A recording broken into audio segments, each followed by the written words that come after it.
Guys, bakit laging ganito? Nakatulala, nakatingin sa malayo at laging lumilipad ang isip ko. Masaya naman, kahit parati ko naman nakakasama ang mga kaibigan ko. Bakit nga ba ako nalulungkot? Pero halika, samahan mo na lang ako. Ililibot ko kayo sa ikalawang tahanan ko. Simulan natin dito sa aming tambayan na kung saan kami laging nagkwekwentuhan, nagtatawanan at nagchichismisan na paminsan-minsan ay umaabot na sa pagpipisikalan. Nagkakaroon na ng bangasan dahil nagkakasakitan na ng damdamin, hindi lang ng pakiramdam. Sumunod naman tayo dito sa aming tambayan ng inuman. Dito laging makakakita ng kantahan, sayawan, at minsan ay paramdaman.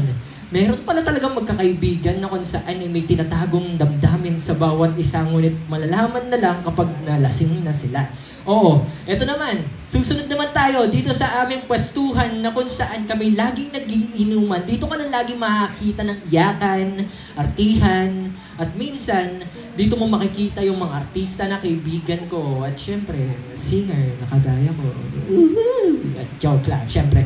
So, ano nga ba talaga ang totoo? Masaya nga ba talaga ang kaibigan ko?